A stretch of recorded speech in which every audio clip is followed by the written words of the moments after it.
ಊರಿನಲ್ಲಿ ರಿಷಬ್ ಶೆಟ್ಟಿ ಹರಕೆ ನೇಮೋತ್ಸವ ವಿವಾದ ವಿಚಾರಕ್ಕೆ ಸಂಬಂಧಪಟ್ಟಂತೆ ನಮ್ಮ ದೈವ ಅಪವಾದದಿಂದ ಮುಕ್ತ ಇದೆ.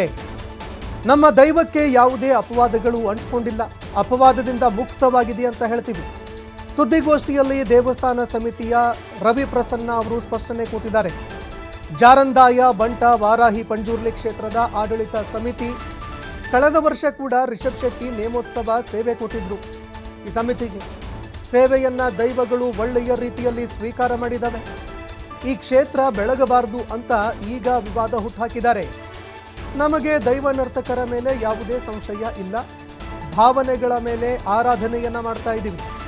ಸುದ್ದಿಗೋಷ್ಠಿಯಲ್ಲಿ ದೇವಸ್ಥಾನ ಸಮಿತಿಯ ರವಿ ಪ್ರಸನ್ನ ಅವರು ಸ್ಪಷ್ಟೀಕರಣ ಕೊಟ್ಟಿದ್ದಾರೆ. ಈ ವಿಚಾರ ತೀವ್ರವಾಗಿ ಟೀಕೆಗೆ ಕಾರಣ ಆಗಿತ್ತು, ಜೊತೆಗೆ ತೀವ್ರ ಚರ್ಚೆಗೂ ಕೂಡ ಕಾರಣ ಆಗಿತ್ತು.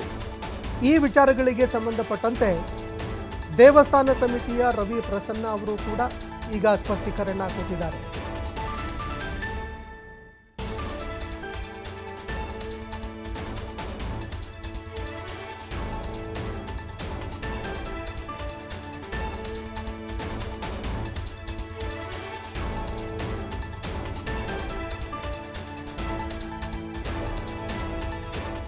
ದೇವರು ದೇವರಲ್ಲ ಎಂಬ ಉಕ್ತಿಯನ್ನು ಕೊಟ್ಟು ಪರಶುರಾಮರ ಉಪಸ್ಥಿತಿಯನ್ನು ಚಾಲೆಂಜ್ ಮಾಡಿದವರು, ಪರಶುರಾಮ ಇಲ್ಲ ಎಂಬಂತಹ ಉಕ್ತಿಯನ್ನು ಕೊಟ್ಟು ಏನೆಲ್ಲ ಡಂಬಾಚಾರ ಟಿವಿಯಲ್ಲಿ ಮಾಡಿ ಹೆಸರು ಗಳಿಸಿ ದೈವಾರಾಧಕ ಎಂಬ ಪಟ್ಟಿಯನ್ನು ಕಟ್ಟಿಕೊಂಡವರಿಗೆ ಉತ್ತರ ಇಲ್ಲ. ಯಾಕಂದರೆ ಪರಶುರಾಮನನ್ನು ನೋಡಿದವರಿಲ್ಲ, ಅವನ ಬಗ್ಗೆ ಚರಿತ್ರೆಯನ್ನು ಬರೀಲಿಕ್ಕೆ ನಾವು ಯಾರೂ ಅಲ್ಲ.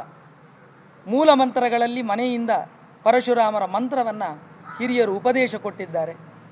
ಒಂದು ಅವತಾರ ಅಂತ ಹೇಳಿದ್ದಾರೆ, ಕೊಡಲಿಯನ್ನು ಎಸೆದು ಕರಾವಳಿಯನ್ನು ಮಾಡಿದ್ದಾರೆ ಅಂತ ಹೇಳಿದ್ದಾರೆ. ನಮಗೆ ನಮ್ಮ ತಂದೆ ತಾಯಿಗಳಲ್ಲಿ ಸಂಶಯವಿಲ್ಲ.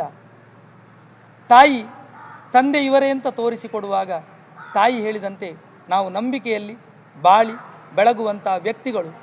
ತುಳುನಾಡು ಅಂತೇಳಿ ದೈವಾರಾಧಕರು ಅಂತ ಪಟ್ಟಿಯನ್ನು ಕಟ್ಟಿ ತಿರುಗುವವರು ನಾವಲ್ಲ.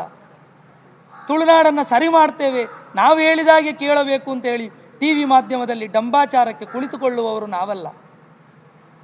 ಇಡೀ ತುಳುನಾಡು ನಾನು ಹೇಳಿದಾಗೆ ಕೇಳಬೇಕು, ನಿಮ್ಮ ದೈವಕ್ಕೆ ನೀವು ಇತಿಹಾಸವನ್ನು ಕೊಡಬೇಕು, ನಿಮ್ಮ ದೈವಕ್ಕೆ ನೀವು ಹೀಗೆ ನರ್ತಕನನ್ನು ಮಾಡಬೇಕು, ಎಲ್ಲರ ಹತ್ರ ನೀವು ಹೀಗೆ ವ್ಯವಹಾರ ಮಾಡಬೇಕು ಅಂತ ಹೇಳಲಿಕ್ಕೆ ಅದು ಇವನ ಮನೆಯ ಆಟದ ವಸ್ತು ಅಲ್ಲ, ಅದು ದೈವ.